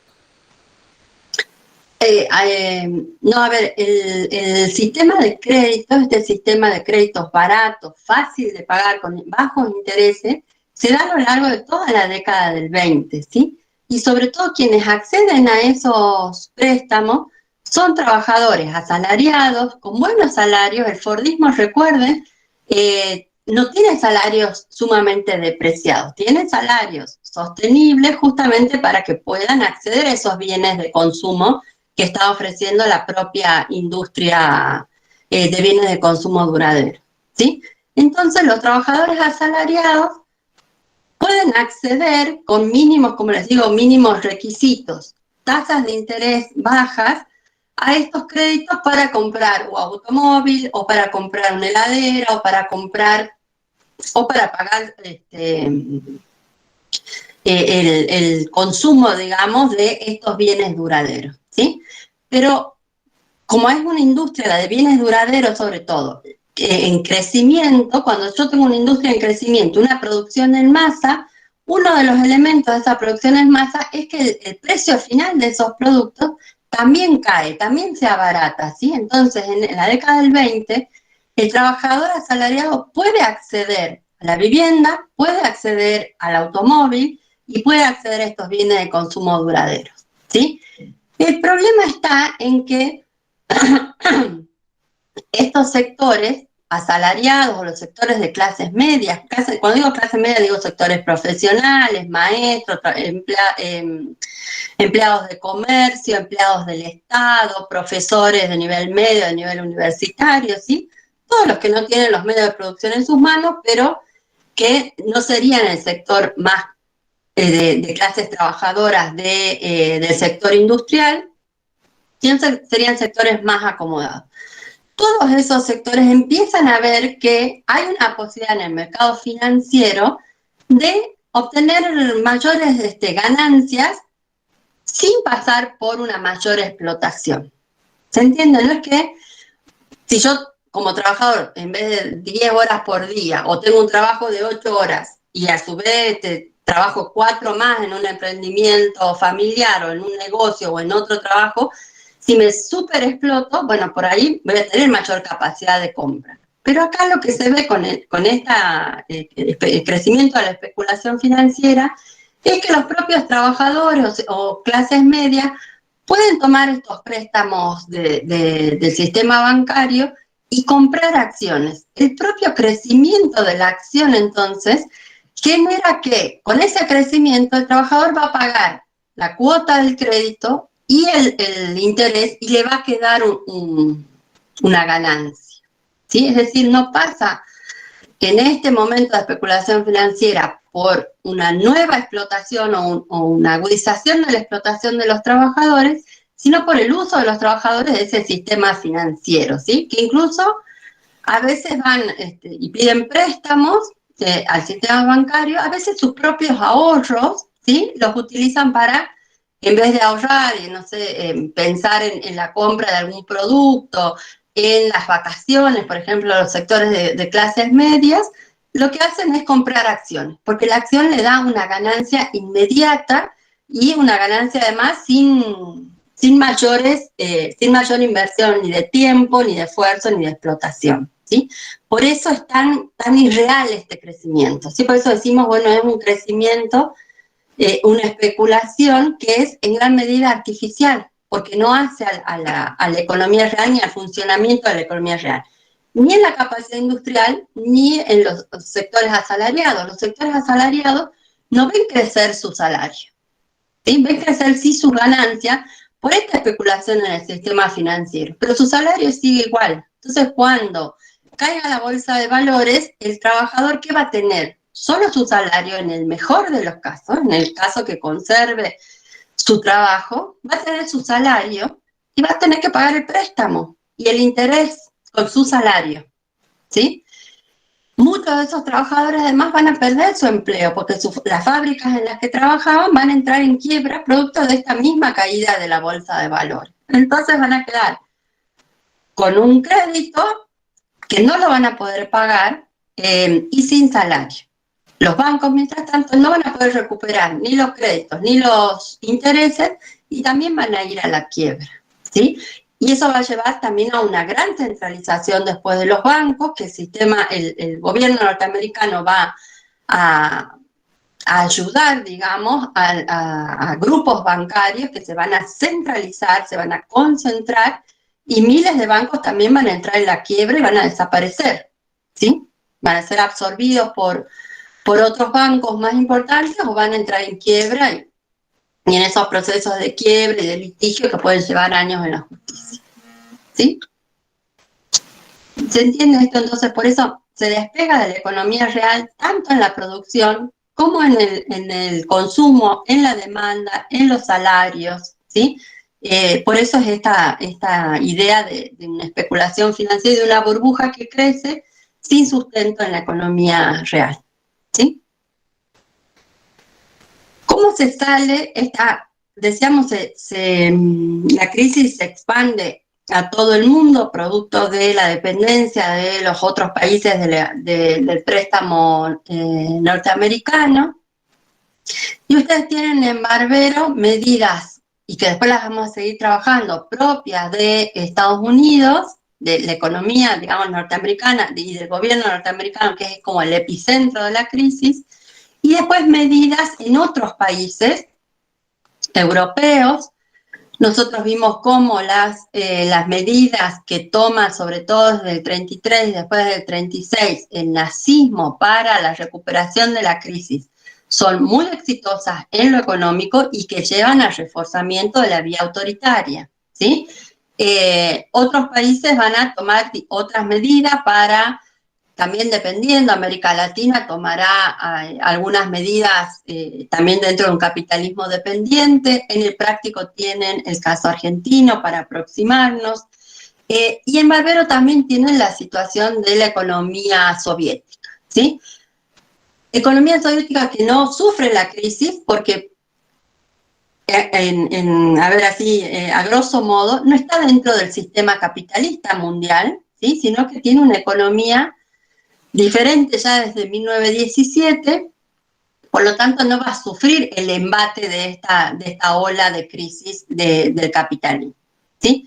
Sobre esa, ustedes lo tienen ahí en Barbero, presentado así como muy escuetamente cada uno de los países, cada uno de los casos, entre ellos en la Unión Soviética, y para la próxima clase ahí vamos a ver cómo se configura la economía soviética después de cómo se configura la economía rusa después de la crisis, cómo se configura el mundo soviético, esto la llamada República Socialista Soviética, y la industrialización no capitalista que lleva adelante. Y eso lo vamos a ver la próxima clase. Pero lo tienen en Barbero, tienen ahí las medidas nacionales que se van tomando para recuperar las economías en esto, ¿no? En una clave nacional primero, que va a llevar en algunos países al reforzamiento, como vemos para Estados Unidos, de algunas políticas que anticipan el estado de bienestar, y en otros países va a servir la recuperación económica, las medidas económicas para reforzar la vía autoritaria. En Estados Unidos se implementa, la crisis lleva a años de depresión económica, ¿sí? Primero hay un estancamiento, una recesión y después una depresión económica muy importante, en la cual va a surgir, digamos, nuevamente el papel del Estado como un actor central para generar una serie de medidas directas e indirectas que permitan la recuperación de la economía nacional norteamericana, ¿sí? Claramente las medidas proteccionistas van a estar en los países centrales, en los países europeos. En Estados Unidos una política de largo aliento, como veíamos ya desde mediados del siglo XIX, es una potencia proteccionista y que va en gran medida a tomar medidas, valga la redundancia, directas, de intervención directa, con subsidios, con emisión de dólar, devaluación, o medidas indirectas a través de una serie de leyes que promuevan la recuperación financiera, ¿sí? Esto se conoce, el plan de recuperación económica se conoce como New Deal, el nuevo trato, que lleva adelante, digamos, la presidencia de Roosevelt, justamente para tratar de superar esa crisis, que si bien este plan económico empieza en 1933, el efecto dura toda la crisis del 30. Muchos autores dicen, bueno, los resultados del New Deal están más en los papeles que en la economía real, Pero lo que quiero decir es que es una gran depresión, una gran crisis de mucha profundidad, que si bien empieza una serie de medidas de recuperación en 1933 con el New Deal, no es que la economía esté recuperada a 1933, ni mucho menos, ¿sí? ¿Qué teoría está de sustento de estos planes, de este nuevo trato, el New Deal? Lo que se conoce como el keynesianismo, ¿sí? Que nosotros también lo vamos a ver con más detenimiento cuando veamos propiamente el estado de bienestar, ¿sí? Que se va a configurar después de la Segunda Guerra. Pero acá hay una serie de medidas que también van en el mismo sistema de intervención del Estado en la economía, de intervención del Estado sobre todo en sostener el empleo y el salario, justamente para reactivar la economía desde la reactivación de la demanda, ¿sí? Porque si bien el estallido estuvo en el sistema financiero, lo que hay que recuperar es la economía real, ¿sí? En el mediano y largo plazo. Keynes es el que organiza esta teoría, ya la organiza, la organiza más tempranamente. No sé si recuerdan, Keynes participa del Tratado de Versalles, es uno de los comisionados, digamos, por Gran Bretaña en el Tratado de Versalles, y él ya es de los primeros que sostiene públicamente, con artículos, incluso con libros, que esta solución, digamos, dada la Primera Guerra en Versalles, lleva inevitablemente a una situación de inestabilidad política y económica insostenible en el tiempo, ¿sí? Y de ahí es un teórico, un pensador, digamos, un cultor del pensamiento económico, tiene una serie de cargos en el Estado, digamos, inglés, pero sobre todo sus obras son aportes teóricos que luego algunos gobiernos van a tomar como parte de las premisas para organizar esta salida a la crisis. Hay medidas de distinto orden, de orden financiero, ¿sí? Se devalúa el dólar. Recuerden que el patrón oro había sido hasta la Primera Guerra Mundial el elemento que organizaba y que estabilizaba, que estabilizaba el sistema internacional de comercio, pero también el sistema financiero. Todas las monedas eran convertibles al dólar. Ese patrón, todas las monedas eran convertibles al oro, ¿sí? Eso generaba la convertibilidad de todas las monedas entre sí. Esa situación va a durar hasta la Primera Guerra, luego no se va a poder configurar. Estados Unidos no está interesado tampoco en mantener el patrón oro. Inglaterra, que sí está interesada, no tiene capacidad para hacerlo. El dólar va a ir convirtiéndose lentamente en el patrón monetario de la economía internacional, sin que Estados Unidos, insista, tenga el interés en sostener eso, ¿sí? Y en general lo que hay es un sistema mixto de distintas monedas que van siendo convertibles entre sí y con el dólar. Esta devaluación del dólar se hace sobre todo pensando en la economía interna, en el mercado interno norteamericano, y va a tener un impacto muy importante sobre todo en las economías dependientes, ¿sí? Particularmente América Latina, América Central, con esta devaluación entre un 50 y un 60%. Se va a autorizar desde el gobierno norteamericano la emisión de billetes de dólar sin contrapeso en oro, ¿sí? Acá está clarísimo el desprendimiento del patrón oro. La depreciación del dólar viene de la mano de esto.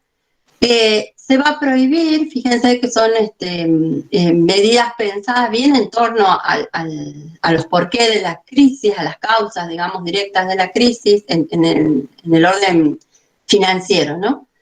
Se va a prohibir a los bancos el atesoramiento y la exportación de oro justamente para conservar, digamos, esa convertibilidad del propio dólar al interior de la economía norteamericana con el oro, pero cuestión que no van a sostener a lo largo del siglo XX. Se toman medidas que dificulten el uso de los préstamos para la especulación bursátil, es decir, se van a emitir una serie de leyes que prohíban y que regulen, sobre todo más que prohibir, que regulen la utilización de los créditos bancarios, ¿sí? Que no pueden ir directamente a la compra de acciones, justamente para evitar otro sistema de especulación bursátil. Y después se va a crear un seguro estatal sobre los depósitos bancarios, es decir, cuando los bancos entran en quiebra, el Estado va a servir, digamos, de garante a través de estos seguros sobre esos depósitos. Esto se va a hacer de manera muy restringida sobre grandes conglomerados bancarios, mientras que los pequeños y medianos bancos entran en quiebra y nadie los auxilia para nada, ¿sí? En otro orden de medidas para evitar la acumulación de excedentes agrarios, que eso también, producto de la crisis, tanto los precios industriales como los precios agrícolas ven caer el precio, digamos, final de sus productos. Esto en el mundo agrario es mucho más difícil de revertir, digamos, porque son bienes que no son duraderos, sino que son muchos de ellos, la gran mayoría, perecederos, por lo tanto no se puede sostener un par de años o 3 o 4 años de pérdida de precio, porque los productos no aguantan ese tiempo. Entonces, por lo tanto, ahí el Estado va a intervenir con una fijación de precios mínimos agrícolas que va a levantar, digamos, el precio de competitividad, y va a subsidiar a distintos sectores agrícolas, y va a promover también con una serie de ayudas financieras y de capitales la exportación de productos agrarios. ¿Sí? Cuestión de que todo digamos, esa producción agrícola ganadera no acumule excedentes, que no tengan mercado, sino que se exporten, que salgan hacia otras economías, ¿sí? En el sector industrial, que es sin duda el más afectado, se derogan las leyes estas antimonopolio, que van a llevar a un nueva proceso de concentración empresarial y de concentración bancaria, justamente fíjense que algunas medidas nos resuenan de la propia crisis de 1873 al 96, ¿sí? Se concentra la economía, se concentra el sector empresarial a fin de darle racionalidad, evitar la competencia libre y evitar la superproducción, ¿sí? Ese va a ser un elemento central en la preocupación, digamos, de las economías industriales hasta hoy.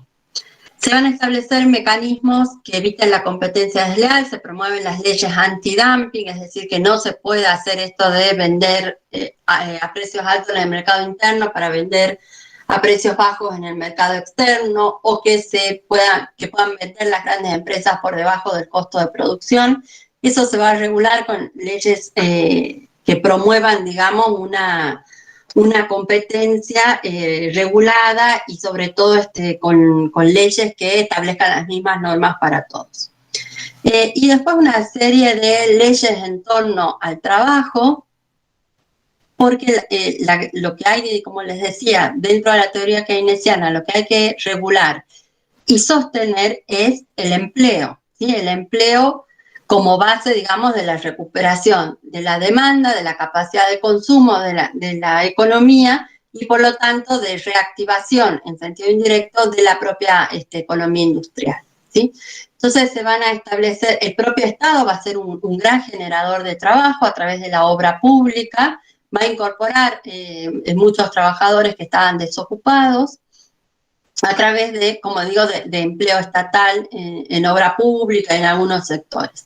Se van a regular las relaciones laborales entre el capital y el trabajo, eso se va a profundizar en el estado de bienestar, cuando se vea que hay que regular tanto al trabajo como al capital también, para mantener una economía capitalista saludable, entre comillas.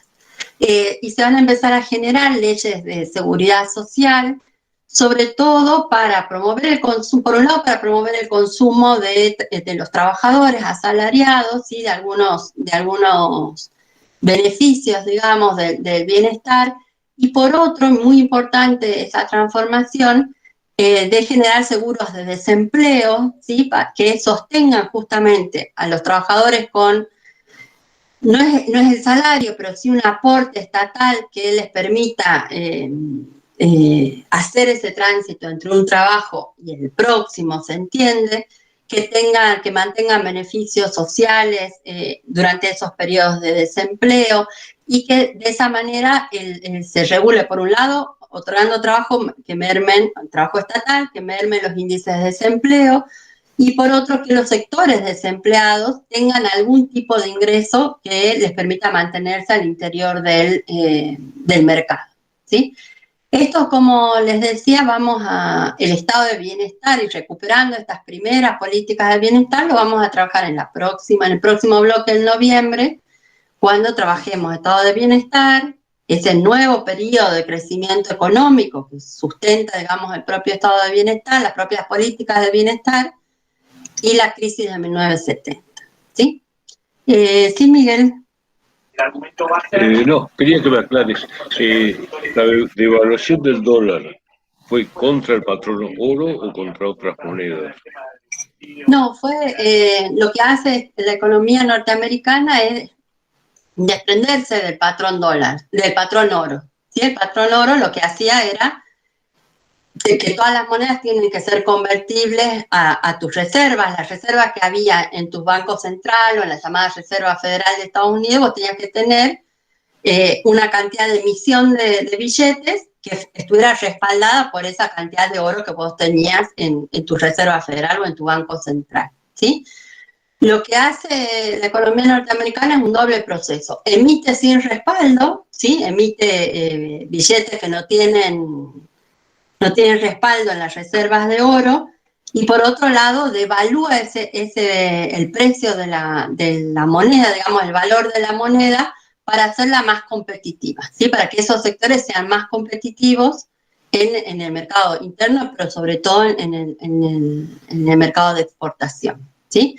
En un momento del capitalismo en el que no hay un patrón definido, es decir, que todavía las monedas, muchas son convertibles al dólar, muchas no, muchas son convertibles, por ejemplo, en la economía argentina, que tiene una fuerte dependencia todavía o vínculos, o que quiere sostener el vínculo con la economía inglesa, tiene un tipo de compatibilidad, digamos, con la libra esterlina, creo que es la moneda inglesa. Entonces hay un sistema que sobre todo tiene un gran desbarajuste internacional, que no hay todavía un proceso de nuevo patrón monetario, ¿sí? Entonces, eso lleva a que las economías que sean más dependientes del dólar se vean afectadas, no puedan competir con los productos en valor dólar, digamos, de la economía inglesa, norteamericana, y otros países como la Argentina que quieren sostener el vínculo con Inglaterra, entonces tienen un sistema de compatibilidad del peso argentino con la moneda inglesa. ¿Sí? Entonces hay un sistema múltiple. Entonces, esa devaluación del 30 al 50% es respecto a otras monedas. El patrón oro se liberó totalmente. Así es. Claro, porque al desprenderse del patrón oro, ya la emisión que haga sin respaldo es lo que va a establecer, digamos, el porcentaje de depreciación de la moneda. ¿Sí? Cuando vos ya te desprendes del patrón oro y no sé, emitís 1.000 millones de billetes, bueno, depreciás tu moneda un porcentaje. Si imprimís 3.000 millones como hace Estados Unidos, la moneda se deprecia en un 50%, ¿sí? Porque implica que toda esa capacidad, todo ese billete, ese papel moneda, digamos, tiene convertibilidad solo la mitad de esos billetes en relación a las reservas, ¿sí? Sí, pero eso no es así. Generar una inestabilidad, en la economía mundial, ¿sí? Al no volver a restablecerse un nuevo patrón monetario. Pero eso hoy no es así. Estados Unidos emite a los pavotes y, sin embargo, no se devalúa, no se deprecia con respecto a otras monedas. Claro, por eso digo, es una medida propia de la década del 30 y en un momento en el que no hay un patrón monetario establecido, ¿sí? Se ha abandonado el patrón oro, la economía inglesa, que era la interesada en mantener ese patrón, no puede hacerlo en la realidad, y Estados Unidos toma medidas para sostener su economía y el resto que se las arregle como pueda. Después de la Segunda Guerra sí se va a establecer como más claramente el patrón dólar, el llamado patrón dólar, ¿sí? Pero eso es posterior a la Segunda Guerra. En este momento son medidas de salvataje de la economía interna en relación a la crisis, ¿sí? Y chao. Y en esta política aislacionista y de poca dependencia de la economía norteamericana de otras, lo que pase vos pensás que en la década del 30 hay economías dolarizadas, o sea que el dólar es la moneda nacional, por ejemplo, de algunos países centroamericanos que entran en crisis total, porque toda su economía se ve afectada justamente por esta medida, ¿sí? Pero Estados Unidos no tiene mayor interés en sostener a su propia moneda como patrón todavía hasta la década del 50, 1945, 1950, recién se establece el nuevo patrón dólar. ¿Sí? Bueno, los invito a que hagan el práctico sobre la crisis. Lean bien la parte, tiene una serie de documentos, para establecer justamente ahí, vean los gráficos, los cuadros de Barbero, para ponerle como carnadura a estas cuestiones teóricas que presentamos hoy, ¿sí? Si quedan dudas, las vemos la clase que viene, o ya cuando veamos estado de bienestar y después la nueva crisis del 70, podemos retomar también algunos aspectos que hayan quedado ahí flojos, digamos, o que a pesar de la lectura no terminen de entender de esta crisis, ¿sí?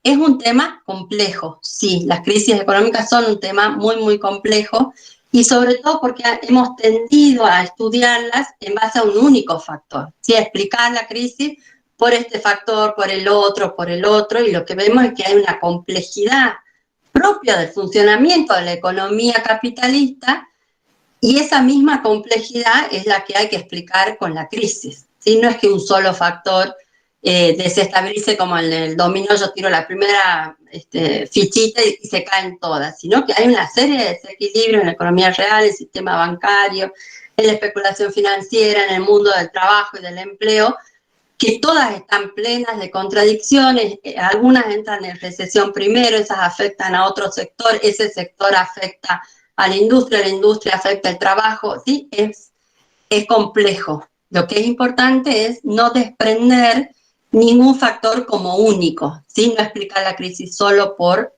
lo financiero, que es una fuerte tentación y que, bueno, después cuando tomamos crisis del 29, no es un tema tan difícil, pero si solo lo explican por lo financiero, bueno, no alcanza para la complejidad de la crisis, ¿sí? La próxima semana vamos a ver el mundo soviético, entonces la industrialización no capitalista y la estructuración de la economía soviética, y vamos a volver a decir algunas cosas de esta crisis y por qué o cómo se posiciona el mundo soviético en relación a esta crisis capitalista, ¿sí?